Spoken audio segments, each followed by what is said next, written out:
Bom dia.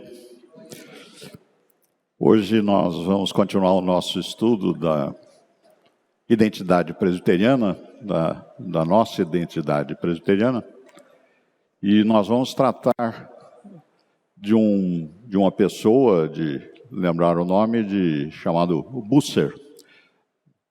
Aliás, o nome dele já é, digamos, questão, como sempre, interessante, porque ele se chamava lá na origem, digamos, mais alemã que ele tinha, de Butzer, mas ele assinava os seus documentos em latim, então ele era Bucerus. Então nós podemos aí escolher, como os historiadores escolheram, usar o nome de Busser. E nós vamos então iniciar o nosso estudo, lembrando de duas passagens bíblicas para nos colocar em fase aí com o que aconteceu há 500 anos atrás. E diz: ao Senhor pertence a terra e tudo o que nela há, e tudo o que nela se contém, o mundo e os que nele habitam. E também o coração do homem traça o seu caminho, mas o Senhor lhe dirige os passos. Então eu vou pedir, se o reverendo pode fazer uma oração para nós iniciarmos a nossa aula. Santo Deus, nós, na Tua presença, Pai, pedimos que o Senhor nos abençoe nesta hora com este ensino dos Teus poderosos feitos na história do Teu povo. Que o Senhor abençoe o presbítero Marcos Serra como instrumento nas Tuas mãos a trazer este conteúdo, para que, edificados pelo Senhor, nós vivamos, Pai, dentro da Tua vontade. Abençoa cada um de nós nesta hora, é o que nós pedimos e te agradecemos em nome de Jesus. Amém. Amém. Na aula de hoje, ou nesse tema, eu vou lembrar um assunto, vamos dizer, o contexto histórico que nós estamos. Nós estamos aqui no século XVI. E, como todos nós sabemos, houve, para alguns até de forma surpreendente, uma mudança na história, que foi a reforma.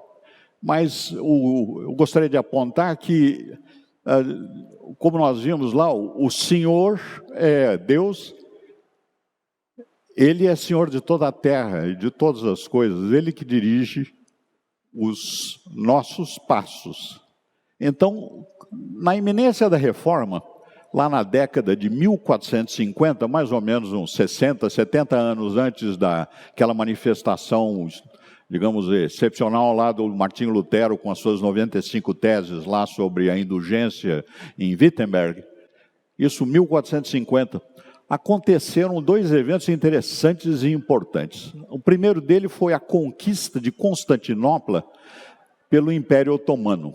O Império Otomano era islamita já. Os senhores lembram que, essa religião surgiu lá pelo século VII, mais ou menos, e ele já estávamos com uma experiência na Europa bastante importante a respeito da ação muçulmana.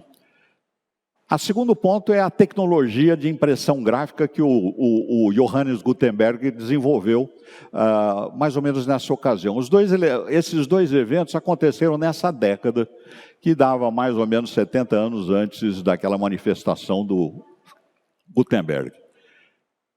O que aconteceu com a conquista de Constantinopla em 1453 é que os muçulmanos, o Império Otomano, ele, por assim dizer, ele abriu a porta oriental da Europa.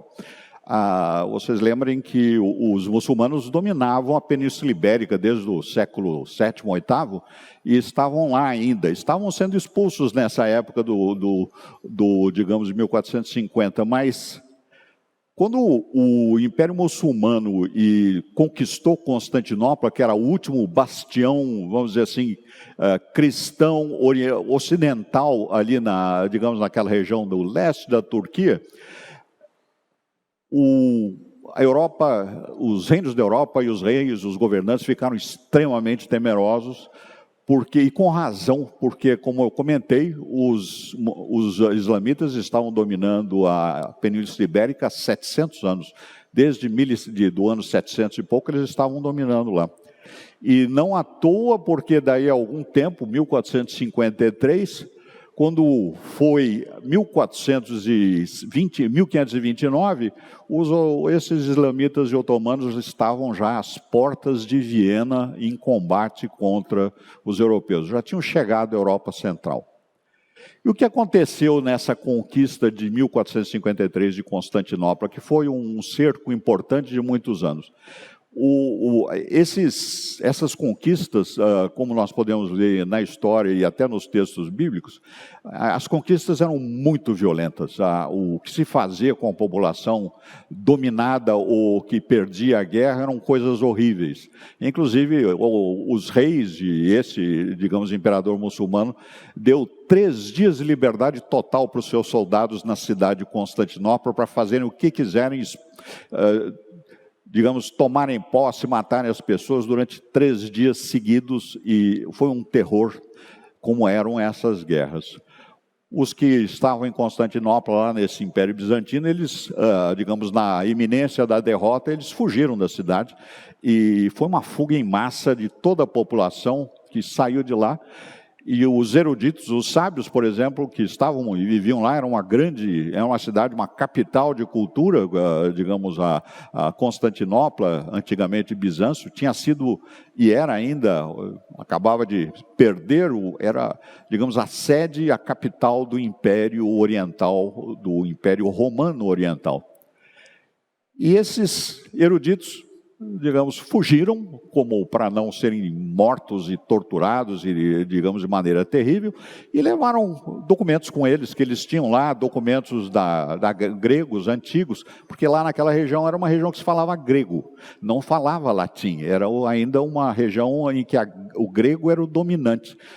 Digamos, na Europa, a língua, vamos dizer, acadêmica e religiosa era o latim, como tinha sido lá desde da época do Agostinho. Nós vimos lá com Valdo, né, que o latim era a linha dominante para os intelectuais e acadêmicos.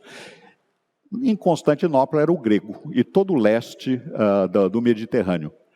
E eles levaram todas essas informações com eles e mais ainda o que eles tinham na cabeça, né, os seus próprios conhecimentos. Quando eles chegaram na Europa, eles causaram, dizem alguns historiadores, lá um grande impulso ao estudo digamos, clássico dos gregos, com impacto, inclusive, na parte cristã que estava em grego, porque o conhecimento europeu essencialmente era em latim, traduções que tinham sido feitas dos documentos gregos para o latim. E eles levaram essas informações que estavam lá guardadas e sendo usadas naquela região do mundo, mas que era quase desconhecida na Europa, ou muito pouco conhecida. E eles também motivaram, impulsionaram esse movimento chamado Ad Fontes, que foi bastante relevante ali, digamos, no Renascimento, no Iluminismo, que era retorno às origens, ou seja, verificar não as consequências ou os documentos que tinham sido feitos a partir de alguma informação, mas procurar as informações na origem, e particularmente de grande impacto entre os reformados, ou seja, vamos ver o que estava escrito na palavra de Deus e não em versões posteriores que existiram. Esse ad fontes e esse conhecimento que chegou na Europa implicou, inclusive, na reavaliação, por exemplo, da Vulgata, que era a versão em latim absolutamente predominante em toda a Europa, era o que se usava. Era a Vulgata em latim. E, por consequência dessa reavaliação da Vulgata, e olhando nos documentos originais, começou a se fazer uma nova exegese, não nova, mas uma correção na exegese, ou seja, a interpretação do texto bíblico para a nossa instrução. Então, a conquista do Constantinopla, e nessa diáspora que se deu com os eruditos, etc., foi para a Europa, entre outros, esse cidadão, Georgios Hermônimos. Ele era um erudita, diplomata, um escriba, ele escrevia correntemente o grego, obviamente, era praticamente a língua nativa dele, e era docente, era professor de universidade, e ele, vindo lá de Milão, onde ele fugiu ali naquele período, ele nasceu em 1430 e alguma coisa, ele fugiu lá de Constantinopla, passando por Milão, passou lá alguns anos e foi para Paris, em 1476. Esse cidadão aí, o Georgios, ele foi o primeiro professor de grego na Universidade de Sorbonne. Ou seja, o grego não era conhecido como algumas vezes nós pensamos, que conheciam perfeitamente o grego e o latim dentro daquele período da Reforma. Não conheciam perfeitamente o grego, conheciam o latim. E o grego não era pouco bem conhecido. E isso criou um enorme interesse naquela época pelo grego, porque inclusive poderiam voltar aos documentos originais e os próprios clássicos gregos, vamos dizer assim, pagãos lá, de Platão, Aristóteles, etc., examinarem no grego e não nas versões em latim. E a própria Bíblia, o Novo Testamento, que era em grego, não em latim, como, digamos, se tinha, vamos dizer, até uma crença popular. O que aconteceu é que esse professor, esse senhor aí, o Georgios Hermônios, ele sendo o primeiro professor na Sorbonne, ele foi professor lá esse Jacques Lefebvre d'Étaples, que foi mestre de Guilherme Farel. Ele foi professor de Johann Reuchlin, que era tio-avô e mentor de Melanchthon. E ele foi professor de Erasmo de Roterdã, que fez a versão em grego do Novo Testamento, usado por Lutero, Zwinglio, Melanchthon, Farel, Bucer, Calvino e todos os demais reformados. E essa versão em grego era considerada como incomparavelmente melhor a qualquer outra versão que tinha do ponto de vista de fidelidade. E o Erasmo, porque havia bastante questionamento a respeito dessa versão Vulgata feita lá pelo Jerônimo, lá no século IV, digamos, companheiro ou contemporâneo de Agostinho, eles consideravam aquela versão como não sendo boa, digamos, para o latim. Ele fez uma versão lá, sem querer mencionar, mas, digamos, apontando claramente que a versão era ruim, e a versão dele era muito superior, e realmente era. E, aliás, foi a versão, digamos, esse grego e latim, que o Lutero usou para fazer a sua versão do Novo Testamento, quando ele estava lá, digamos, em isolamento. O outro ponto foi a tecnologia de impressão gráfica de Gutenberg. Essa tecnologia, como nós sabemos, permitiu a produção, digamos assim, em massa de livros. Antigamente, você tinha, por exemplo, a Bíblia, quando era feita por um escriba, em princípio levava 1 ano para ser escriba. Uma Bíblia, 1 ano. Então, simplesmente não havia como... Mesmo que tivesse algumas dezenas de escribas trabalhando lá num escritório, digamos, de produção de Bíblia, lá numa oficina, levava 10 Bíblias, 15 Bíblias por ano. Essa produção de Gutenberg, ele produzia centenas de páginas por dia. Então, a colocação foi uma mudança enorme. Aí o que aconteceu? Uma grande distribuição de Bíblia, porque a Bíblia era de grande interesse. Aí, nos idiomas originais, questão lá da Bíblia para o Lutero, para o Calvino, para o Zwinglio, que eles andavam com aquela Bíblia do Erasmo lá no bolso, literalmente, porque inclusive eles fizeram em tamanho portátil, então eles poderiam usar essas Bíblias, Bíblia fácil inclusive acessível, não era barata, mas era acessível, e era de uma qualidade, vamos dizer assim, técnica muito superior. E as traduções para a língua do povo, que aqui foi digamos, realmente um enorme impacto, porque agora, onde era necessário e possível, a versão de boa qualidade para as línguas, seja lá o alemão, o alto alemão lá do norte da Alemanha, ou o alemão do sul, que era o suíço, que era razoavelmente diferente do alemão do norte, eles foram fazendo isso em francês e outros idiomas, italiano, etc., foram traduzindo para diversos idiomas regionais e o conhecimento ficou, digamos, disponível para todos. Aí nós vemos reforma iminente, 2 ali, queda de Constantinopla, invenção da imprensa. São eventos absolutamente distintos. Não literalmente, como diriam os nossos companheiros aí, digamos, os irmãos argentinos, não tem nada a ver uma coisa com a outra, né? aparentemente desconexos, né? Quer dizer, um foi lá na região central da Alemanha, ali a Mainz, a Estrasburgo, etc., onde operava lá o Gutenberg, e outro foi em Constantinopla, alguns milhares de quilômetros de distância, outro assunto. Mas essenciais no novo dia da igreja.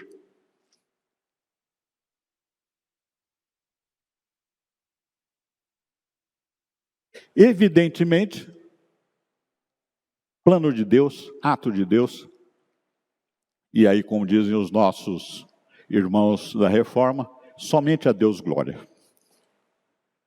Aí nós vamos entrar no Martinho Bucer, ele era xará do Lutero, né? Então o Martinho Bucer, ou Buceros, ou Butzer, dependia da versão, ele nasceu em 1491 e faleceu em 1551, digamos, aos 60 anos. Falando, digamos, uma introdução dele, o João Calvino esteve lá em Estrasburgo, como os irmãos devem lembrar, foram mencionados, quando ele foi, vamos dizer assim, despedido lá da função dele, lá pelo Conselho de Genebra, lá abriram mão dele e do Guilherme Farel, e ele saiu de Genebra e foi para Estrasburgo, e passou lá 3 anos, e ele morou na casa do Martinho Bucer. Eles eram conhecidos já, e ele foi, quando ele saiu de lá, digamos, de Genebra, ele foi para Estrasburgo, que era uma cidade com reformados e com atividade bastante intensa nas igrejas, todas as igrejas, já nessa época aqui, já tinham, digamos, no fim da década de 20, eles tinham suspendido as missas, digamos, o culto já era reformado em Estrasburgo, e foi para lá o João Calvino. E ele morou na casa do Bucer durante algum tempo, aí depois ele encontrou uma casa próxima lá, talvez ajudado por outros, e por coincidência, a casa que ele foi morar dava fundos para a casa do Bucer, o que significou que os dois foram amigos e fizeram uma amizade bastante próxima e intensa, e o Bucer teve uma grande influência sobre o Calvino, não só nessa ocasião, mas também depois pelas correspondências que eles tiveram. E lá nessa ocasião ele casou com a senhora Dona Idelette lá, que era uma viúva, e ela, digamos, conhecida como Idelette de Bourret, mas ela devia ser Boer, porque ela era holandesa, né? Então, mas era a tradução lá que eles fizeram no nome dela. E aí o Calvino, numa correspondência lá da época dele, ele faz essa descrição do Martinho Bucer. Um homem que, por sua profunda erudição, amplo conhecimento de variados assuntos, mente aguçada, ampla leitura e muitas outras virtudes, poucos a ele se comparam e supera a grande maioria. Era respeitadíssimo esse Martinho Bucer como, digamos, um conhecedor, um intelectual e mais ainda como um homem reformado. No Calvino faz na introdução, que nós temos essa versão em português de comentários de Salmo de Calvino, na introdução ele faz essa frase que nós vamos ler juntos. E de fato, antes mesmo de empreender, aliás, desculpa, essa versão ele fez em 1538, se não me falha a memória, deixa eu olhar aqui. 1563, desculpa, ele fez em 1563, 12 anos depois que o Bucer já tinha morrido, falecido. Isso daqui foi, digamos, depois que o Bucer faleceu. Então dizia lá o Calvino, de fato, antes mesmo de empreender a exposição desse livro de Salmos, em minhas prelenções, antes das solicitações de meus irmãos, tive que expor a razão por que me afastava de fazer o comentário de Salmos. Porque o mais fiel doutor da Igreja de Deus, Martin Bucer, havia labutado nesse campo com tão singular erudição, diligência, fidelidade e tanto sucesso, que afinal não havia tanta necessidade de eu lançar mão dessa tarefa. O Martinho, digamos, o Calvino dizia, o comentário de Salmos do Martin Bucer é excelente, não precisa de outro lá, mas ele fez assim mesmo. Mas como nós conhecemos pouco, aliás, eu conhecia bastante pouco do Martinho Bucer, até ter, digamos, ser convidado aí para fazer esse estudo lá, que foi muito benéfico, eu também li a respeito disso e fiquei, digamos, alegremente surpreso. O Martinho Bucer, nasceu em 491, numa cidade lá, na época alemã, chamada lá Schlestadt, que hoje é Sélestat, que fica na Alsácia, isso é nordeste da França, ali perto do Reno. Em 1507 ele foi para a ordem dos dominicanos como noviço, fez os votos que são necessários de castidade e obediência para se tornar monge, e foi ordenado sacerdote depois de se preparar um pouco em 1517. Você veja ali, entre ele ser noviço e ser ordenado, foram 10 anos de preparo que ele teve. De 1515 a 17 ele estava lá em Heidelberg e também em Mainz. Em Heidelberg ele obtém o título de bacharel em filosofia, etc., em artes lá, como nós lembramos lá, que era o usual. Agora, em 1518 tem esse evento aqui, Martinho Lutero em Heidelberg, foi lá para um debate. E o Bucer estava presente nesse debate. Lutero defendeu a incapacidade do homem de fazer o bem, negando o livre-arbítrio, que aliás era a filosofia dominante na época e até hoje na Igreja Católica Romana.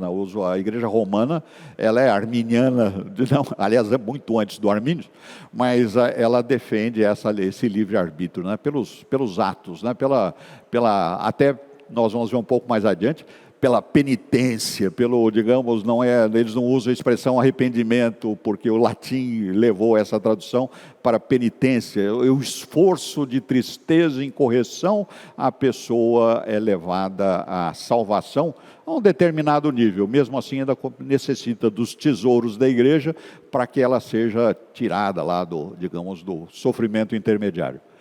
Então, o Calvino, convencido na teologia da cruz e da salvação somente por Cristo, ele solicita e obtém a dispensa dos votos monásticos. Ele ele fez até um inventário de todos os bens, porque ele tinha jurado lá pobreza, então, para ele demonstrar e entregar de volta para a sua ordem, tudo que ele teve para sair sem dever nada para os dominicanos.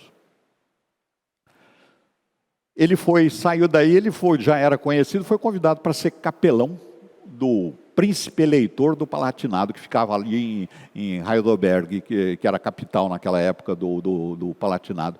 E esse tinha, em média, mais ou menos uns 7 príncipes eleitores que escolhiam o imperador do Sacro Império Romano-Alemão, que era a maior potência da época.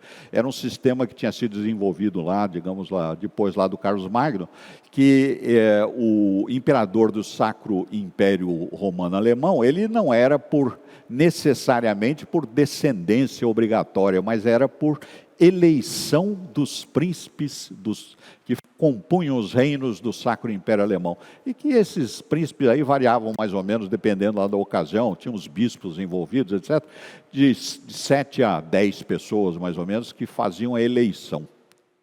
No caso do Carlos Magno, houve um problema que não houve eleição antes da morte do tio-avô dele, que chamava Maximiliano lá, e ele foi coroado ou foi empossado pelo Papa, e gerou uma grande confusão, que inclusive teve impactos durante o período da Reforma.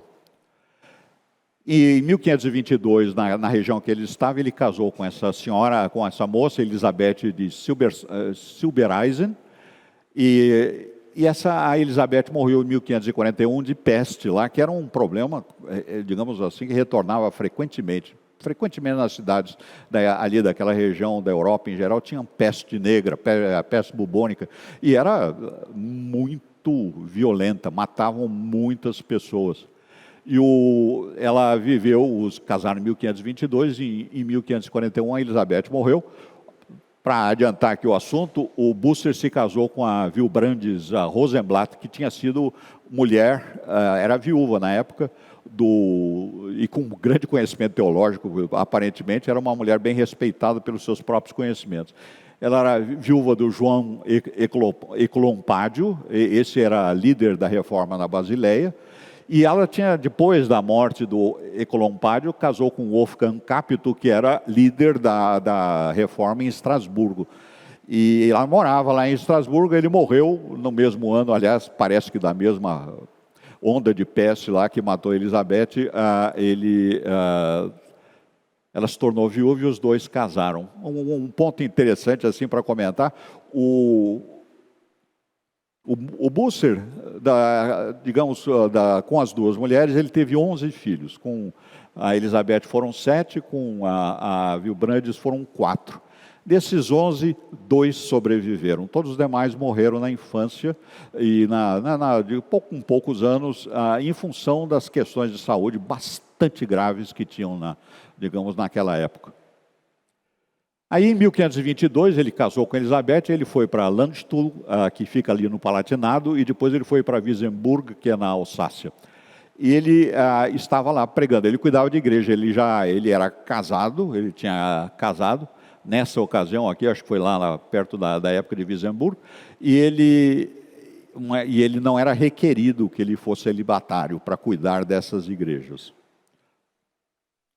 E ele prega a doutrina da reforma influenciado já pelo Calvino desde 1518, ele continuou estudando, e ele agrada a parte dos paroquianos, desagrada outras, mas particularmente o clero. Passa um tempo e o bispo lá, entra no assunto, excomunga e ele tem que abandonar a cidade.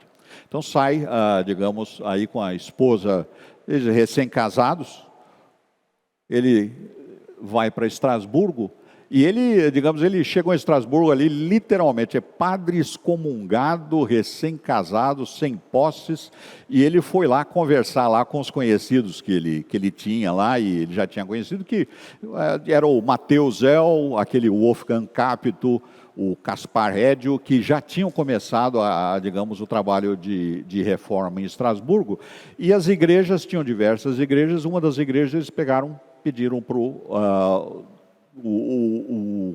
nosso amigo Bucer aí, o Martin Bucer, cuidar da igreja. Aí, consequência, chegou lá em 1523, ficou 25 anos naquela região, e em Estrasburgo, ele se tornou líder da reforma naquela região de Estrasburgo, e um pouco mais tarde, depois da morte do Zwinglio, em 1531, ele se tornou o líder da reforma no sul da Alemanha e na Suíça. Passou a ser um grande líder, consultado e orientando dezenas, centenas de igrejas que tinham se formado na região. Ele foi uma figura-chave na reforma protestante. Em 1548, o Carlos V lá tem uma vitória sobre essa liga aqui de Schmalkalden, que é a língua luterana lá, que era uma língua, veja bem, aqui não era exatamente uma denominação, isso daqui era uma liga política militar, com os principados protestantes reformados.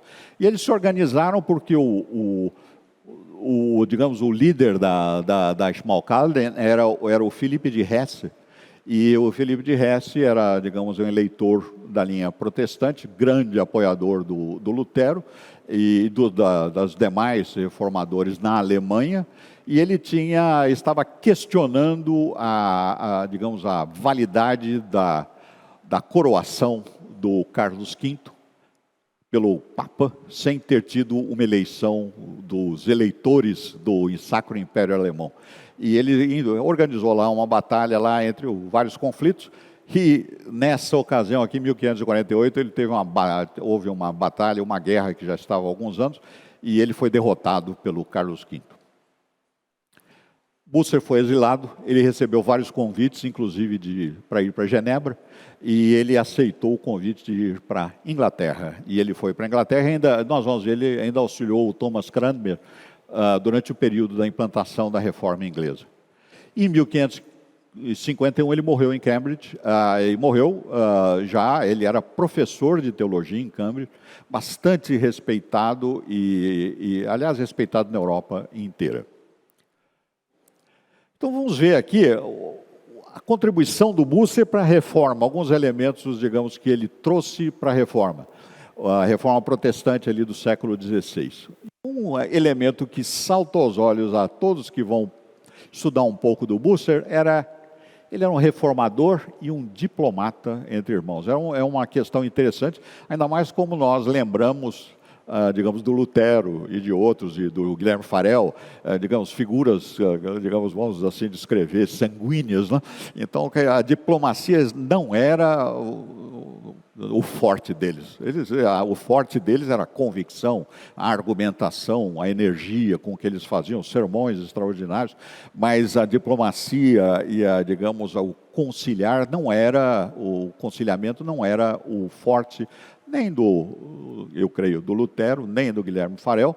O Zwingli um pouco mais conciliador, mas mesmo assim não era exatamente, digamos, um pacifista, né? Aliás, não que o Busser fosse pacifista, ele foi lembrando a nossa aula lá a respeito da paz que Cristo dá, né? Ou digamos lá de Gálatas e pacificadores, ele era um pacificador, atuando entre os irmãos. Então, o diplomata é uma pessoa responsável pelo bem representar os interesses de uma nação perante outras e estabelecendo boas relações entre as partes. E, figuradamente, é uma pessoa de trato educado, que sabe lidar com os outros e buscando esclarecer e resolver situações problemáticas e conciliando posições antagônicas, descobrindo ali meios de as pessoas considerarem uma opinião do outro e reverem as próprias.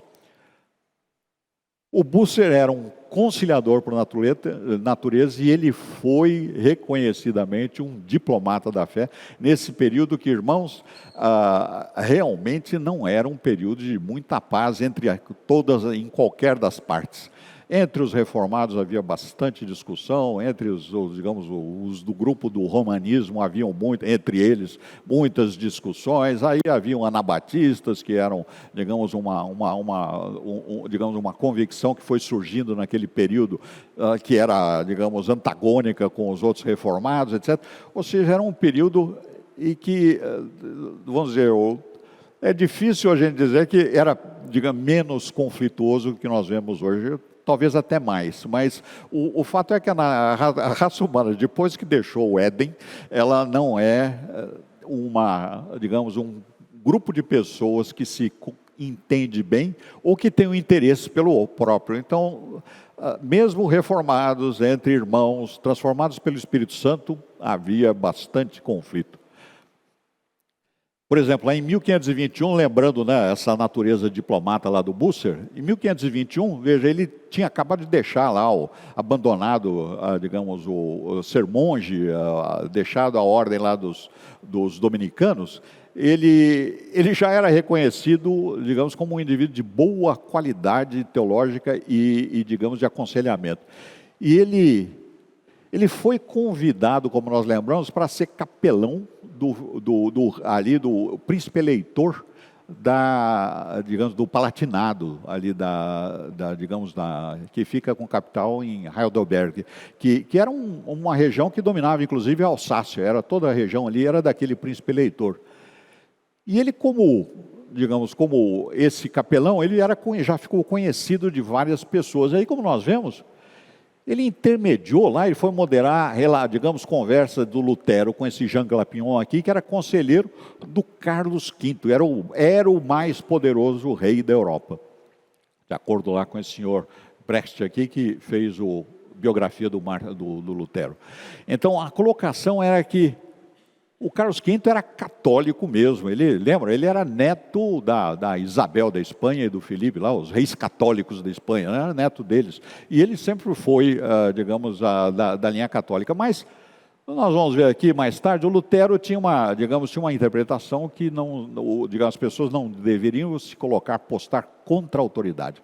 Então ele tinha essa interpretação de submissão às autoridades bastante importante e que isso impactava sempre, digamos, as questões de acordos políticos, etc., que envolviam protestantes e católicos, ou um contra o outro, e o Lutero sempre, ele frequentemente apontava para essa necessidade de submissão às autoridades. Então, o Busser, desde daquele período, um mediador, ele organizou, mediou, debateu inúmeros colóquios, tentou organizar e ajuntar as partes conflitantes.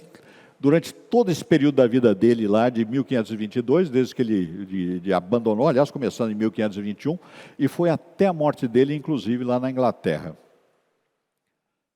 ele interagiu com todos. Ele interagiu com luteranos, que eram, digamos, o pessoal lá da Alemanha, os reformados da Suíça e também do sul da Alemanha, calvinistas na Suíça, anglicanos. Quando ele foi para a Inglaterra, ele já tinha boas relações com os anabatistas que surgiram naquela região lá da Alemanha, da Holanda e até na Suíça, que eram, eu não vou entrar aqui na teologia deles, mas eles tinham posições contraditórias lá com os reformados. Eles surgiram, estavam envolvidos na reforma, eram contrários à visão da igreja romana. Mas eles não seguiram, digamos, a interpretação e a doutrina e teologia dos reformados e dos luteranos. E ele se correspondeu com Lutero frequentemente, com Zwingli e com todos os demais líderes da Reforma, inclusive com líderes da Igreja Católica. E quando ele foi para a Inglaterra, e veja um caso interessante lá, que parece que era o caso, ele não falava inglês, mas ele foi para a Inglaterra e o idioma das universidades era o latim, e ele falava perfeitamente o latim, então ele ensinou bem as pessoas e eles tinham lá um bom diálogo. Mas ele era reconhecido por todos, inclusive na Inglaterra, como uma pessoa de grande valor evangelístico e também de bom senso. Então, estava lá, digamos, ele foi para a reforma lá, ajudou, o Thomas Cranmer fez lá, ajudou a fazer lá digamos, o livro de ordem da igreja anglicana da época, e surgiram algumas questões lá. Por exemplo, teve aqui, naquele período lá, havia um conflito lá que eles estavam tratando, 1550 mais ou menos, que era referente às vestimentas do bispo. Então tinha uma discussão entre o que, digamos, se denominou mais tarde a Igreja Alta e a Igreja Baixa. A Igreja Baixa eram dos puritanos, a Igreja Alta acabou ficando ligada com os episcopais mais da linha, digamos, romana, e que, digamos, tinha essa mistura lá na Igreja da Inglaterra dos dois lá. Igreja Alta e Igreja Baixa, e eles estavam numa enorme discussão a respeito da roupa, porque os reformados, roupa simples. Quer dizer, usualmente era uma vestimenta preta, para não ficar mostrando a roupa de baixo lá, que podia ser cheio de cores, e somente isso. E dos episcopais era aquela paramentação tradicional, digamos, da Idade Média católica, cheio de panos, digamos, todos eles com significado, de cores, etc. Então, uma grande discussão a respeito disso. E aí, a solução que deu Bucer foi convidado por Pinar e falou assim, mais importante roupas para se resolver, era antes o que ensinar para a congregação. Aí eles se deram conta que a questão da roupa era secundária e passaram a examinar esse tema como outros. A roupa não passou a ser mais um problema maior. Aí cada grupo lá, alta igreja, baixa igreja, os seus impetrantes, os seus, digamos, intermediários, os sacerdotes lá, mais ou menos na igreja episcopal, os pastores na igreja baixa, eles usavam roupa simples, o outro paramento. Então, mais importante, vamos dizer, mais conhecido aqui, o Colóquio de Marburg. Digamos lá, o Philippe de Hesse estava tentando organizar uma grande aliança dos protestantes contra o Carlos V. Então, em 1529, o Sacro Império Alemão chamou uma dieta lá, que era uma reunião para dar instruções lá e negociar algumas coisas, e nessa dieta, quem foi representar o Sacro Império Alemão foi o irmão do Carlos V, que era o Filipe. Filipe era mais ainda, era católico ferrenho, etc. Ele não levou nenhum tipo de argumento ou de proposta para poder conciliar com os protestantes, mas levou, ao contrário, uma proposta que limitava e extinguia até digamos, os direitos dos zwinglianos e dos anabatistas.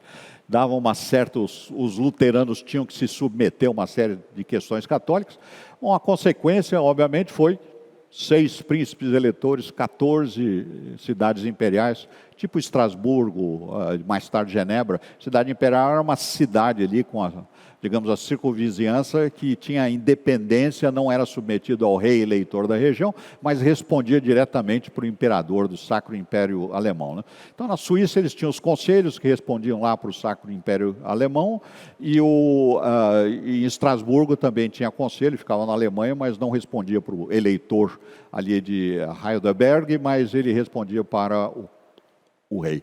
Bom, então essas cidades eram cidades mais ou menos estados independentes. Esses 6 príncipes, praticamente todos lá da Alemanha, e mais as 14 cidades se rebelaram, começaram a planos, vamos nos organizar, etc. Mas era necessário apoio do Lutero e Zwinglio, porque um grupo das cidades e dos cantões eram na Suíça, e no sul da Alemanha, onde o Zwinglio tinha muita influência, e o outro grupo, digamos, predominantemente da Alemanha, era, digamos, ouvir o Lutero. Aí houve com a colaboração do Busser, eles fizeram essa reunião lá, o Filipe de Hesse chamou lá, digamos, a reunião em 30 de setembro, e eles fizeram uma reunião com os principais reformadores da época lá. Ali estavam lá presentes diversos deles, e vamos ver aqui, lembrando cada um deles, o Lutero, Melanchthon, Zwinglio, Ecolampátio, Busser e todos os demais reformadores relevantes da época foram se reunir lá em Marburgo, para chegarem a um acordo doutrinário que poderia, digamos assim, sustentar essa liga dos protestantes contra os católicos. Basicamente era essa a proposição. E aí foi apresentado digamos, um acordo, né, uma proposta de fé que tinham 15 itens. Então eles conseguiram concordar em 14 dos itens. Não conseguiram em um deles. Bom, e os irmãos já devem saber qual que era o 15º, né? Era a ceia do Senhor. Então, na ceia do Senhor, os suíços e o Lutero não chegaram a um acordo. E aí, por quê, né? O Zwinglio, com os suíços, defendia, já era a posição deles em geral. Naquela questão, isto é o meu corpo lá, que é feito, que Jesus, apresenta nos textos sobre a ceia. Isto é o meu corpo, deve ser interpretado como isto significa o meu corpo. E é consistente, para ser consistente com as outras passagens bíblicas, onde Cristo é videira, onde Cristo é rocha, onde Cristo é o Cordeiro de Deus. Ele defendia essas posições. Aliás, defendiam lá os Zwinglio e os suíços, que Cristo, homem, não podia estar presente em corpo na ceia, porque ele estava sentado à direita de Deus Pai. Então essa era a posição dos suíços, com Zwinglio liderando.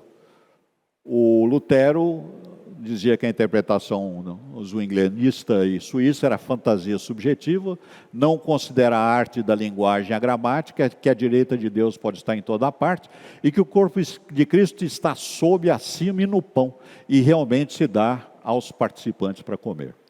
Bom, é claro que temos muita discussão, e durante essa discussão lá entre o Zwinglio falando lá, aparentemente, o Lutero escreveu lá na mesa, lá com letras bem grandes. Eles normalmente sentavam em volta de uma grande mesa, e ele escreveu na mesa lá com um giz lá, hoc est corpus meum, que é, este é meu corpo em latim, que é, a tradução para Vulgata, e também a tradução para a versão em grego que o Zwinglio, que o Erasmo fez. Aqui no latim o Lutero, lembrava bem aí dos textos, mas ele pôs em latim. E o Zwinglio respondeu em grego, que era o idioma, original do Novo Testamento, e ele usou uma outra passagem. O Espírito é que vivifica, a carne para nada aproveita. Bom, com essas duas posições, bastante claras e conflitantes, não foi firmada a reforma, o acordo entre as partes. O Busser ainda obteve lá, na conclusão desse 15º item, que havia amor cristão entre as partes, mas não acordo. Pois não, Denise? A pergunta é, o que o Zwinglio queria que se falasse na hora da ceia? A questão das palavras que estavam sendo feitas na hora da ceia não estava em discussão, era a interpretação do que significava. Então, a ceia, como nós vamos ver mais tarde aí do Busser e dos outros, a ceia e o que se fala é ipsis literis o que está no texto. O texto é esse. Agora, o significado, vamos chamar assim, a exegese, a interpretação, é que implicava numa série de questões, inclusive a atitude do participante da ceia. Eu estou comendo o corpo de Cristo, ou eu estou lembrando do sacrifício de Cristo, e mais ainda que nós vamos ver, a posição do próprio Bucer e dos reformados, na presença de Cristo que está aqui, espiritualmente conosco. Cristo está presente na ceia. Ele não é pão, não se transforma em pão, não tem consubstanciação, que é a posição luterana, não tem transubstanciação, que é a posição da igreja romana. Ele está presente na ceia, não no pão. Todavia, o pão representar o corpo que foi sacrificado por nós, o sangue que nos lava, como lavava o sangue representativo dos animais lá no Antigo Testamento. Esse sangue lava, aquele outro representava a lavagem. Então precisava repetir todo ano, e o de Cristo uma vez, e foi suficiente. Então, o que se falava no ato da cerimônia da ceia não foi discutido, era o significado. E não chegaram a acordo, aliás, seguimos mais a linha do Zwinglio aí, com digamos, melhor interpretação hoje na nossa igreja. E aí Bucer, seguindo nas suas obras, e no que ele fez, né, fora isso, ele foi um indivíduo muito ativo, fisicamente ativo, viajou em vários lugares, trabalhava incansavelmente digamos, nas suas igrejas, e vamos dizer, algo que representava, né, no ministério dele, digamos, obras, o que ele escreveu, né? Então ele produziu aí muitas obras, realmente foi bastante profícuo, ele produziu bastante coisa, mas curiosamente, pouca coisa foi traduzida para o alemão e para o inglês, que, vamos dizer assim, é o grego, digamos, da época de Jesus Cristo, da atualidade. Não, quer dizer, todo mundo conhece inglês, e para poder se comunicar com outros povos. E poucas coisas foram traduzidas para o inglês. Tem muitos assuntos, e todos classificados, arquivados, mas a grande parte deles está em latim. Ou seja, as pessoas têm que estudar um pouco do latim para poder tratar do assunto, que, digamos, existem aí boatos que latim é uma língua morta, mas tem muita gente que conhece, viu? E também conhece grego. Aí converse lá com o grego e o hebraico com os nossos irmãos que estão no seminário, né? Duas obras que eu vou apontar. A primeira dela é essa daqui chamada Grundenursach, que significa, em português, base justificativa. Não tem tradução que eu saiba para o português. Para o inglês tem, que chama-se Ground and Reason. E essa daqui foi uma obra de 1524. Veja, 1524 é no início da carreira reformada do Bucer. Mas aí nós vamos ver que ele partiu de boas ideias. Quer dizer, ele entendeu razoavelmente bem. E essa foi a primeira grande defesa da liturgia protestante. Liturgia, estamos falando, é o culto. Quer dizer, o culto protestante diferente, substancialmente, da missa católica romana. Então, nós protestantes, nós, reformados, calvinistas, presbiterianos, nós não temos missa, não há sacrifício de Jesus espiritualmente ou representativo. Não, é o culto para o sacrifício perfeito e com a presença de Cristo. Nós não estamos mantendo ou pondo, como a igreja romana põe, Cristo de volta na cruz. Quer dizer, Cristo para os romanos ainda está na cruz. O sacrifício dele não foi suficiente. É necessário, toda vez que se sacra, tem uma missa, que ele novamente seja submetido à cruz espiritualmente. Comentam lá alguns, digamos, pessoas que estudam o catolicismo e representam, que não é sem sangue. Não, é sem sangue, mas é sacrifício. Ou seja, o sacrifício não foi único, não foi suficiente. O sacrifício de Jesus Cristo, lá 2000 anos atrás, foi insuficiente para a nossa salvação. E é um erro absolutamente cabal, insustentável, inaceitável para qualquer pessoa que lê um texto bíblico, e mais ainda para aqueles movidos pelo Espírito Santo. A segunda obra aqui é esse von der Warenseelsorge, que quer dizer, digamos, diretamente em português, eu não pus aí, digamos, é cuidado pastoral, digamos, esse von der Warenseelsorge.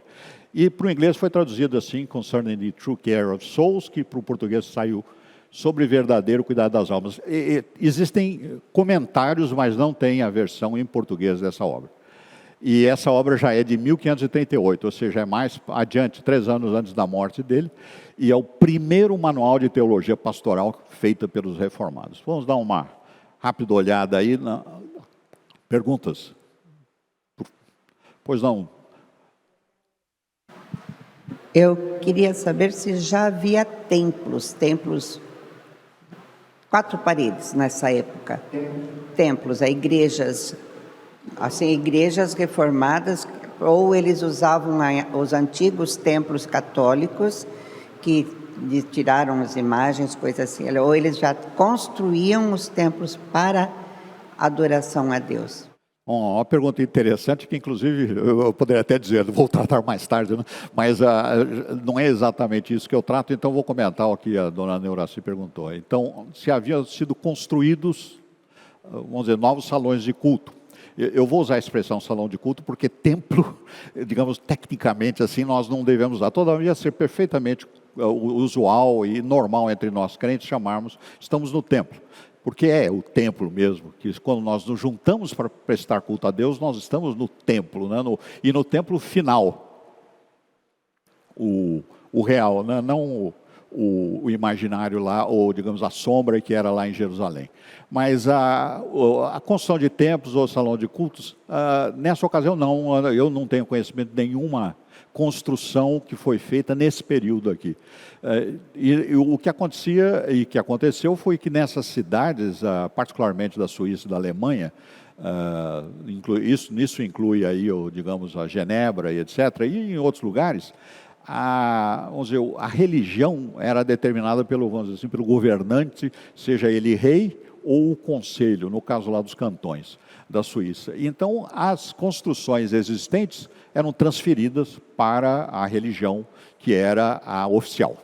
Então, no caso dos protestantes da Alemanha, todas as igrejas católicas de Estrasburgo passaram a ser protestantes. Todas as igrejas católicas de Genebra, quando foi declarado, foram expulsos lá os padres, etc., 1524, se não me engano, mais ou menos nessa época aí, lá pelo Guilherme Farel e os seus seguidores, se transformaram em igrejas protestantes. As construções, como os irmãos lembram lá, digamos, frequentemente tinham igrejas, vamos dizer, chamadas capelas menores, em vilarejos, etc. Essas também passavam para a religião oficial. As igrejas nas grandes cidades eram o que nós chamamos de catedrais, realmente igreja muito grande. E aí eu vou até antecipar um ponto. Lá, em Estrasburgo, que tinha a maior igreja reformada, a mais alta torre até ser construída lá, terminada lá a igreja lá na Alemanha, lá no norte da Alemanha, era o prédio mais alto do mundo. Tinha lá, 100 e tantos metros de altura, só a torre, né? E era muito grande. Então, por exemplo, a igreja de São Pedro, de que o Calvino foi pastor, ela cabe no mínimo 1.500 pessoas, dentro do culto. Provavelmente, se ajustar mais de 1.500. Eram grandes igrejas nas grandes cidades, e tinha igrejas menores, de 400, 500 pessoas, mas usualmente eram prédios grandes nas cidades maiores ou nas cidades que eram mais relevantes, do ponto de vista político e econômico. E tinha algumas capelas que eventualmente eram atendidas aí por párocos, itinerantes, né? Então não construíram novas igrejas, mas o ponto é interessante lembrar, as igrejas existentes eram muito grandes e veja, a religião era obrigatória e as pessoas, os cidadãos tinham que ir na igreja e enchiam as igrejas. Não necessariamente atentos, né? Não vamos chamar assim, não necessariamente participantes, mas presentes. Então, na contribuição da reforma do culto, naquele primeiro livro lá, a base e as razões, lá o fundamento e as razões, nós temos que uma série de, digamos, de informações que para nós são muito interessantes, porque, digamos, usamos até hoje. Algumas delas aqui, digamos, foi até mencionada, digamos, algumas vezes aqui em nossos cultos. O culto cristão deve ser de acordo com a Escritura. Da Escritura, ou só da Escritura, e na linguagem compreensível do povo daquela região. Ou seja, não se pode prestar culto num idioma desconhecido às pessoas que estão ouvindo. Aliás, lembrem que o Simonton fez o primeiro culto em português, que foi considerado o primeiro culto aqui no Brasil da Reforma e do presbitério, digamos, do movimento presbiteriano, quando ele fez o culto em português. Ele fez culto em inglês antes para as colônias que tinham aí, de americanos e ingleses, mas não era o início da obra missionária entre os brasileiros. Entre os brasileiros foi quando ele falou em português. Aliás, já tinha até Bíblia em português, como os irmãos sabem lá. O Calley estava distribuindo Bíblias aí bem antes de chegar o Simonton aqui, e havia muitas Bíblias em português. Oração e canto, tudo baseado nas Escrituras, e particularmente o sermão, só Escritura. Não é para trazer outras fontes, né? Retorno às fontes a Bíblia é a nossa única regra de fé e prática, e isso foi registrado na nossa confissão de fé em 1645 e 48, e isso é válido, e nós proclamamos e afirmamos isso hoje, inclusive. O culto não é conjunto de cerimônias, não são atos, nem procedimentos, nem rituais ou formas. E aqui é o ponto interessante que já aparece. O que é requerido pelas Escrituras, o que as Escrituras dizem, afirmam que deve constar do culto, tem que constar do culto. Não pode ser omitido, tem que constar. O que não tem base na Escritura, não pode constar, tem que ser eliminado. Nada que não esteja na Escritura pode ser usado no culto. Isso daí nós chamamos, digamos, já um pouco mais adiante, não na época dos reformados, que chama-se o princípio regulador do culto. Então, esse princípio regulador, ele é exigente e é bem simples. Só a Escritura. Fora da Escritura, pode ser, digamos, dança, qualquer outra coisa. No culto não está regulado na Escritura, não faz parte da Escritura, não pode fazer a Escritura. E falar em outras línguas, não. Tem que falar na língua compreensível. Lá em Coríntios e outros lugares nós temos diversas instruções. O culto tem que estar preocupado com as nossas realidades espirituais. Isso aqui afirmava lá o Búzios, ou seja, o estado espiritual da pessoa. Digamos, não é a aparência, não é o lado de fora, não é a casca, é o interior, né? O culto é fundamentado na fé e motivado pelo amor. Então, esses são alguns... E o culto cristão tem que ser espiritual e simples. Não é para ser uma cerimônia cheia de intermediações, sinos, fumacinha, vapores e coisas que as pessoas que já frequentaram algumas outras, digamos, particularmente a missa, devem estar familiarizados com isso, né? Ou pelo menos viram, não vou chamar de familiarizado, mas já viram, né?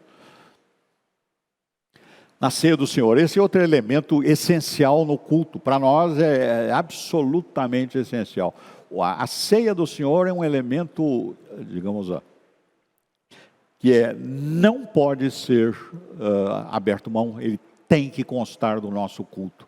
Existem até algumas denominações que fazem a ceia do Senhor em todo o culto. Então, eu já frequentei igrejas fora do Brasil, aqui no Brasil pode haver alguma, mas que são irmãos na fé, etc., toda a cerimônia de culto tem a ceia do Senhor. E crer na ceia como o corpo e sangue de Cristo que estão sendo sacrificados é um erro extremamente, que é palavras dele, né? Pernicioso, e aí, digamos que eu acompanho, abominável. Isso é abominável, falar que aquele material que Deus nos dá para nos alimentar se transforma em corpo de Cristo. Antes, na hora da bênção lá do sacerdote, ou na hora da oração lá por um irmão lá na fé, inclusive da linha luterana, não se transforma digamos, não é consubstanciado, não é transubstanciado. É pão, é vinho, e que ganha uma condição espiritual para nós quando nós reconhecemos o sacrifício de Jesus Cristo e participamos desta ceia. Os elementos são comida comum, não é substância de carne ou Cristo, e como diz, a morte de Cristo foi uma vez por todas, é completa para a nossa salvação. Não existe continuação disso. Isso é irmãos, isso é rejeitar Cristo. Quem vai nessa linha rejeita o sacrifício de Jesus Cristo. Jesus Cristo foi muito esforçado. Não, ele foi ele é o nosso Redentor.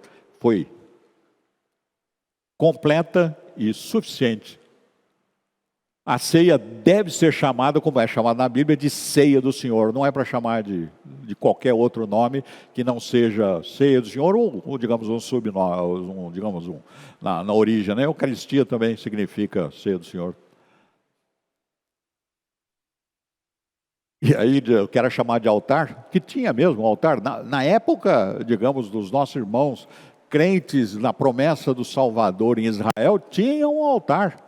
Fazia lá a figura do sacrifício de Jesus Cristo, era altar mesmo, e era símbolo.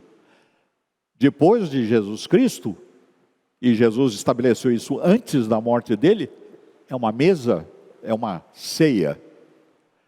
Tudo que sugere um sacrifício deve ser removido, como aqueles que já viram ou estiveram presentes em alguma cerimônia dessa. Eleva-se o pão, digamos, aliás, começa, e depois aí eleva-se o cálice, aliás, de costas para as pessoas e de frente para o altar, onde tem lá uma imagem, digamos, uma cruz com Jesus Cristo na cruz. Não, obviamente não é Jesus, né? É uma imagem, é uma escultura pretendendo representar Jesus Cristo. Né? Isso é desobediência ao primeiro e segundo mandamento. E gesto, postura, linguagem, que não estão na Bíblia. Aliás, é a lembrança lá que foi feita, então, o que dizia na cerimônia da ceia do Senhor é exatamente o que nós devemos dizer e nada mais que é feito. E, inclusive, como ele afirma, o sinal da cruz é uma superstição. Então, dizendo, o fundamento não é sacrifício e mais ainda na conclusão. Eram chamadas inovações, digamos, naquela época. Né? Os protestantes, os reformados estão inovando no culto a Deus. Não era inovação. É restauração, é retorno para o que aconteceu e acontecia na igreja apostólica, os nossos irmãos ali próximos a Jesus Cristo. Eles faziam a ceia. Lembra Paulo na carta aos Coríntios? Então, era ceia, era uma proclamação do sacrifício de Jesus Cristo, comemoração e participação, uma demonstração que eu me submeto a Jesus. No batismo também, que ele afirmava lá, tem que ser sem ostentação. Algumas vezes lá em batismos de grandes figuras, de filhos lá de reis, nobres, digamos, primeiro tinha uma missa, tinha toda uma série de funções, e eram com muita ostentação. E as próprias pessoas tentavam fazer, digamos, uma cerimônia com ostentação, quando mesmo sendo com menos recursos econômicos ou políticos. Mas dizia, o batismo deve ser sem ostentação. E todos os elementos extrabíblicos, porque o batismo, digamos, é uma cerimônia para ser praticada no culto. Né? Então, ela tem que entrar lá dentro daquele princípio regulador. O que está na Bíblia, você aplica. O que não está, não pode aplicar. Não é que não deve, não pode. Então tem lá crisma, óleo, sal, pão, vela, água consagrada e demais gestos. Também tem lá, aí eu vou acrescentar a minha parte também, né? Tem lá os representantes lá que entram lá como, qual é o nome lá? Os padrinhos e madrinhas. Isso não existe na Bíblia, não tem, ninguém tem padrinho para ser batizado, ou padrinha, ou madrinha. Nós, digamos, quem nos transforma é o Espírito Santo, quer dizer, é Deus que nos transforma, não precisa de promessa de nenhuma outra pessoa. Aliás, promessa nossa, digamos, um para com o outro, digamos, nesse contexto, que Deus é o atuante, absolutamente inútil, não é? Além de ser fora da instrução. A pergunta é, batismo por imersão ou por aspersão? A praxe na época era aspersão. A imersão foi introduzida mais tarde, mas ele não trata desse assunto. Aliás, é até um ponto interessante. Tem alguns assuntos que não são tratados na reforma. Imersão e aspersão não é tratado porque é subentendido.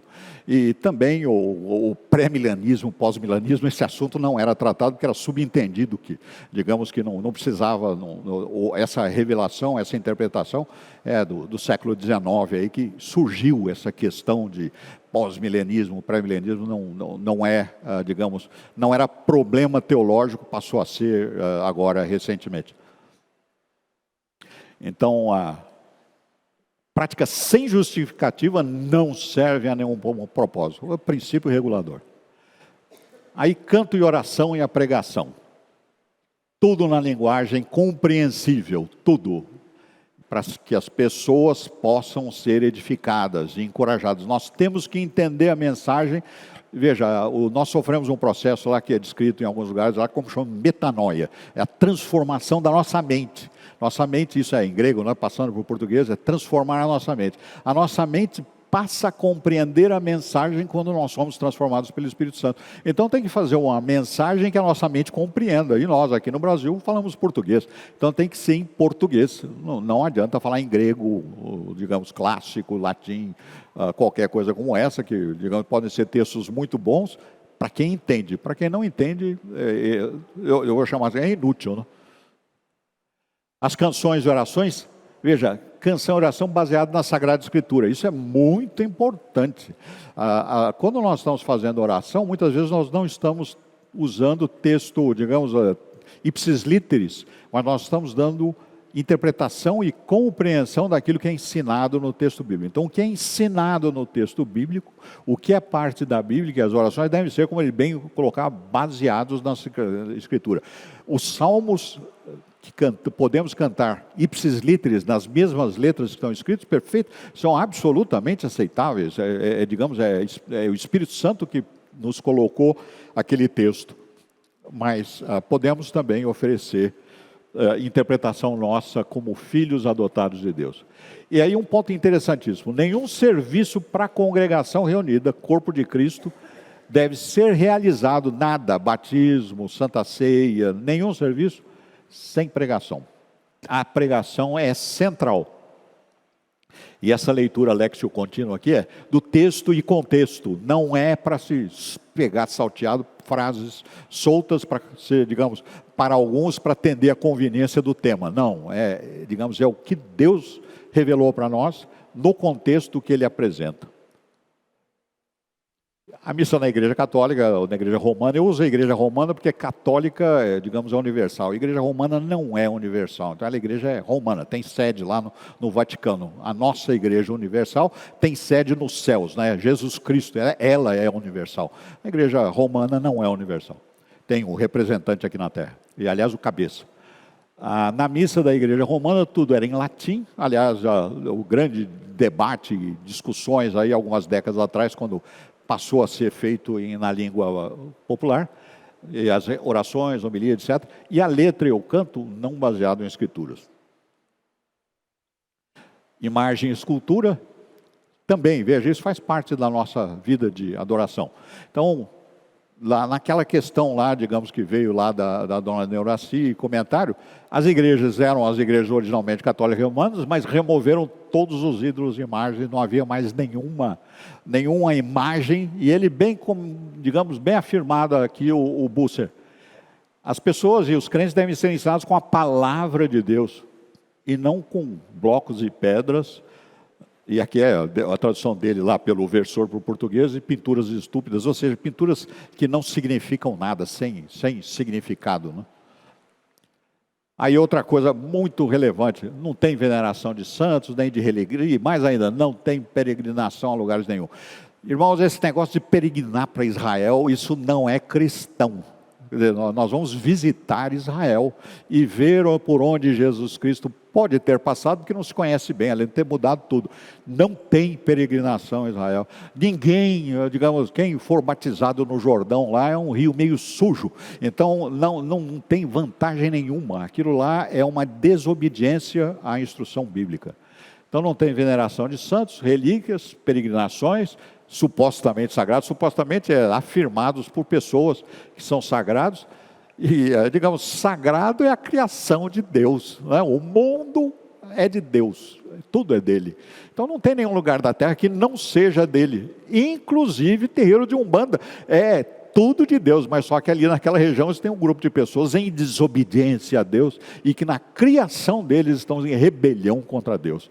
Então eles vão prestar contas do que eles estão fazendo isso, porque eles estão na criação de Deus, fazendo uso dos bens que são de Deus, para rejeitar a Deus, né? E o que acontece em qualquer outra situação. Então não há lugar sagrado e não há quem se incline mais para a misericórdia, para nos ajudar, do que o nosso Pai.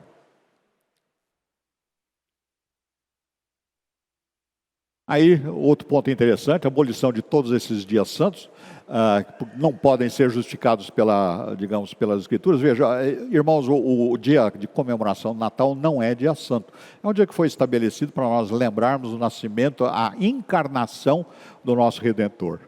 Mas, inclusive, não se tem certeza se aquela data de 25 de dezembro é efetivamente o nascimento de Jesus.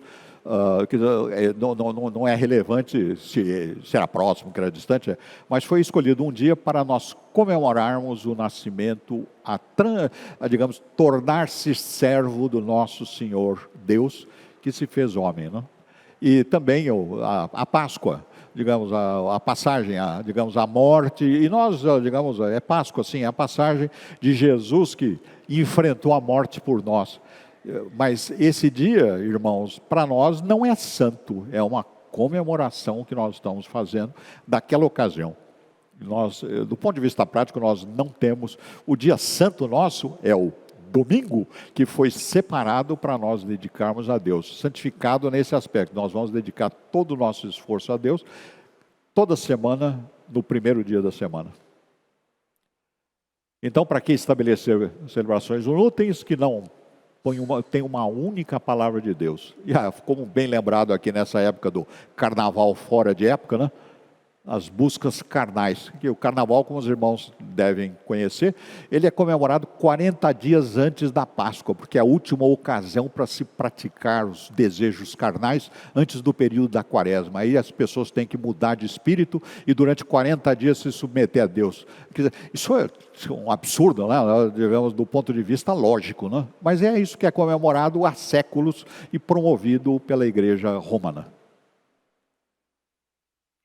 Então, no culto, tudo que sugere, explícita e implicitamente, a um sacrifício deve ser substituído em favor da observância da ceia do Senhor, simples, numa mesa, administrada por um ministro, vestido com uma veste simples, praticando e demonstrando a compreensão da suficiência e final e total expiação de Cristo, solo Cristo, para a nossa salvação. E pelos meios que Ele nos dá esses benefícios de expiação e fomos recebidos por nós, que é a fé, que é dom de Deus, e a graça, que são as nossas bênçãos que nós recebemos de Deus. E também sola Escritura, que é uma riqueza nossa que Deus nos deu. E aí a primeira afirmação, ela exige a remoção de tudo quanto é relíquia, de imagem, ídolos, e substituído pela o que representa realmente a instrução, o sermão, a leitura, a pregação, o cântico da palavra e as orações. E uma vez que a fé vem pelo ouvir e não por contemplar. Isso é um conceito que ele apresentou de enorme força, vamos dizer, chama assim, intelectual, né? Realmente, pensando nisso, ninguém pode participar ou ir, digamos, atrás de relíquia e etc. Aí tem um outro ponto que ele apresenta, muito interessante, que é naquele outro segundo livro lá, que eu havia mencionado lá, o que é o cuidado pastoral, e que é esse conceito de igreja que ele tem. O conceito de igreja, alguma pergunta, irmãos? Eu vou tentar aqui, tentar não correr muito, porque tem aí nos 3 ou 4 slides aqui que são muito interessantes. A Igreja de Cristo é a assembleia e a comunhão daqueles que foram reunidos do mundo e unidos a Cristo nosso Senhor. Isso é a igreja. Através do seu Espírito, pela sua palavra. Veja, esse é um irmão que estava afirmando isso há 500 anos atrás. Mais ou menos 1538. Nós estamos em 2022. Então, quase 500 anos atrás. É um irmão na fé. E sua palavra, por serem um corpo e membros, isso é muito importante, uns dos outros. Cada um tendo seu ofício e serviço para o bem geral de todo o corpo, que todos são membros. É o nosso caso aqui. Cada um de nós tem o talento, cada um de nós é um membro para servir o corpo, tendo como cabeça Cristo. Quer dizer, a cabeça é Cristo, Ele é digamos, a cabeça do corpo, do nosso corpo. E nós somos membros. Portanto, devemos concluir que a igreja é o ajuntamento daqueles que são governados pelo Espírito Santo, pela palavra de Cristo, através do texto bíblico, e que estão ligados entre si como verdadeiros membros, edificando-se mutuamente em amor, em favor da piedade, a piedade prática da vida cristã e verdadeira religião. Aí tem alguns elementos, o cuidado das almas. Como é que nós devemos cuidar dos irmãos aqui? Aí são 5 tarefas que ele listava. Então, levar a Cristo nosso Senhor, a comunhão àqueles que ainda estão afastados, ou seja, os que não estão participando, não são crentes, nós temos que trazê-los para o culto, para a adoração a Deus. Restaurar os que foram trazidos e se afastaram por fraqueza.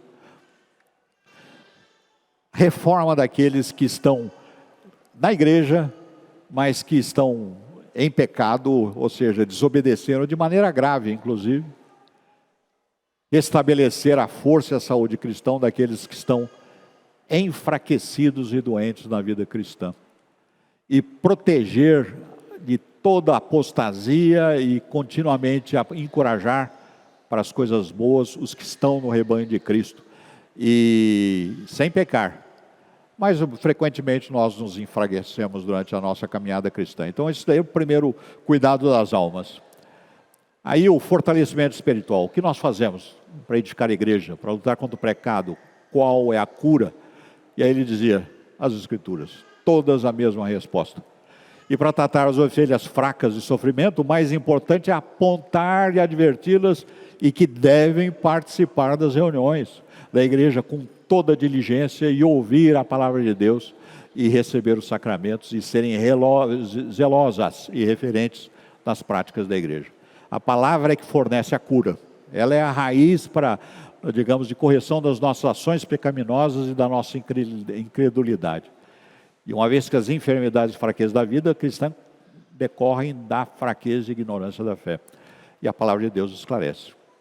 Então nós temos que ensinar e promover que fielmente estejamos e levemos todos para ouvir com alegria e prazer a palavra de Deus. Aqui um ponto muito relevante, arrependimento. Digamos, entre nós irmãos e crentes na fé, existem pecados, acontecem, cada um de nós comete pecados e alguns cometem pecados bastante grosseiros e mais, alguns frequentemente repetem o pecado. E aí ele comenta isso, a igreja deve tratar os pecadores contumazes com grande seriedade e verdade.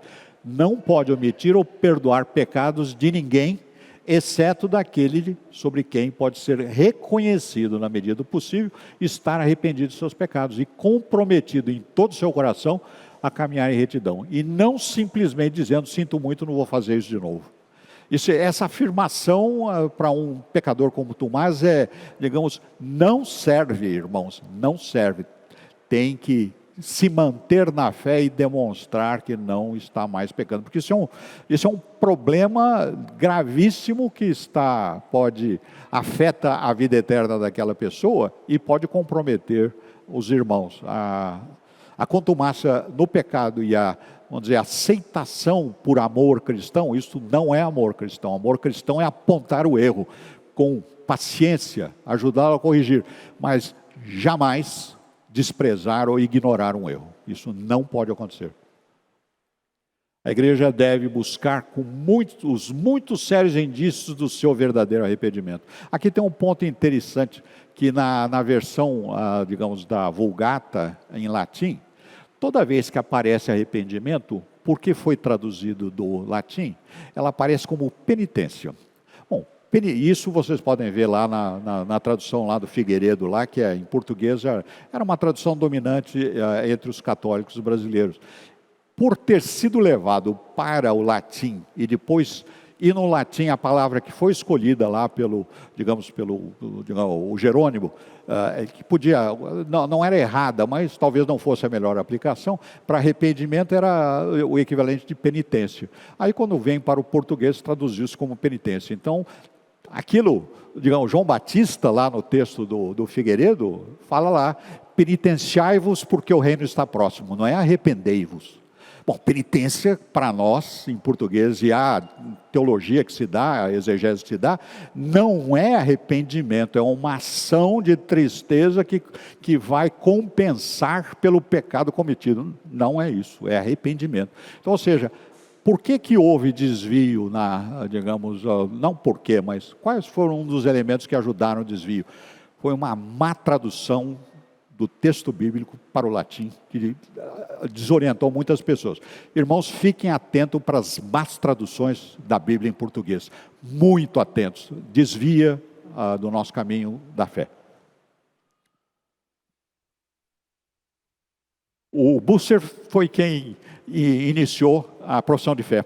Foi ele que propunha da profissão de fé, que chamava confirmação, e os jovens que eram batizados da infância, aí eles faziam, aprendiam na escola dominical, no culto, essa questão, e aí eles cumpriam o voto, dizendo, vou cumprir meus votos perante a igreja, e eles faziam a profissão de fé. Isso com a disciplina cristã, ajuda muito a nossa vida evangélica, e foi adotado praticamente por todas as denominações protestantes. Enfim, pelo menos por agora. Tem perguntas, irmãos? Pois não, Lauro. Não é uma dúvida, é mais uma contribuição sobre a introdução, quando o senhor falou da queda de Constantinopla e o link com as línguas antigas, sobretudo o grego, sendo trago à pauta de novo para a Europa, né? A gente vê o quanto que o ensino da história geral, sobretudo no ensino secundarista, ele é leviano, né? Ele é infiel. Quando se fala da queda de Constantinopla, todo o foco é que os eruditos foram para o norte da Itália e dali nasceu o berço do Renascimento, do que depois foi o Renascimento. E não, Deus usou a queda de Constantinopla para trazer o grego à Europa e aí influenciar Erasmo de Roterdã, influenciar o Jacques Lefebvre e tantos outros, né?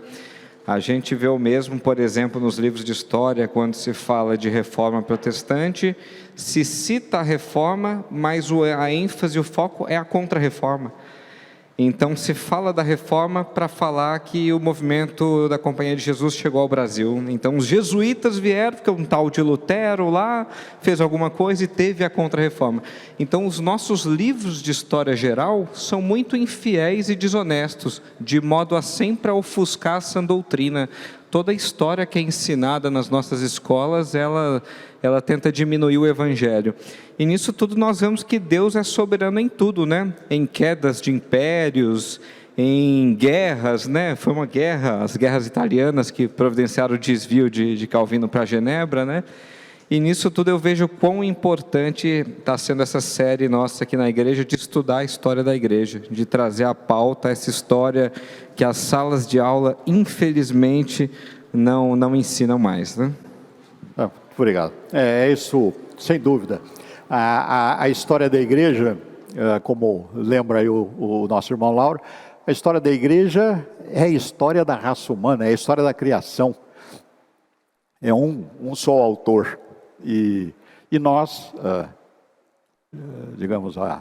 privilegiados e abençoados pela misericórdia de Deus e iluminados pelo Espírito Santo, então nós examinamos a história e nós vemos ato após evento, ação de homens, indivíduos, um após o outro, muitos inimigos de Deus, mas a ação deles tem só como consequência a materialização do plano de Deus. Quer dizer, a história tem um dirigente e que é o nosso Senhor. Não, é só para complementar, em português, penitência tem a ver com penalidade, né? Que é justamente a doutrina católica. Não adianta eu me arrepender e confessar os meus pecados a Cristo. Eu tenho que sofrer uma penalidade. Eu tenho que rezar 30 Ave Marias, 40 Pai Nosso, né? Eu tenho que me autoflagelar, eu tenho que subir uma escadaria de joelhos. Então penitência é penalidade, eu tenho que pagar. O que mostra que o sacrifício que Cristo fez na cruz não pagou, né? Eu preciso dar uma ajuda me penitenciando. Enquanto que a palavra arrependimento, no grego, que vem de metanoia, significa uma mudança de pensamento, uma mudança de direção, né? Uma tristeza pelo pecado e uma mudança de direção. Eu não preciso fazer obras e me penitenciar, porque Cristo fez tudo isso. Sem dúvida. Nós fomos agraciados com as bênçãos de Deus e no plano perfeito da Trindade, com o sacrifício da segunda pessoa do Filho, que se fez homem para nos redimir, para nos resgatar digamos, da condenação que merecemos. Então mais alguma pergunta? Então vamos encerrar nossa aula de hoje com uma oração. Então vamos orar. Senhor Deus, nosso Pai, Senhor de todo o universo, Senhor da terra, Senhor sobre cada uma das pessoas, de todos que habitam na terra, Senhor da história, Senhor dos eventos, e que pela sua misericórdia, pela ação do Teu Filho, que se fez como nós, homens, tomou a forma de homens, serviu a Ti perfeitamente, ofereceu o seu corpo porque é o único corpo, o único meio que poderia ser aceito por Ti, porque é sem pecado, Senhor Deus. Ele ofereceu voluntariamente a sua vida, ninguém a tirou dele, Ele ofereceu. E nós, Senhor Deus, pela ação do Teu Espírito, que transforma a nossa mente, que nos junta àqueles que a Trindade, Deus perfeito, escolheu antes da criação do mundo, nós, Senhor Deus, aprendemos, recebemos isso, nos arrependemos da rebelião que praticamos contra Ti e damos graças cotidianamente, Senhor Deus, por poder servi-lo e na certeza que estamos redimidos e temos a nossa vida eterna perante nós. E em breve, Senhor Deus, passaremos a gozar dessa vida eterna, tendo deixado para trás o pecado, e que sabemos, Senhor Deus, que nós não vamos esquecer do pecado, mas vamos estar livres deste pecado, por Jesus Cristo. Amém.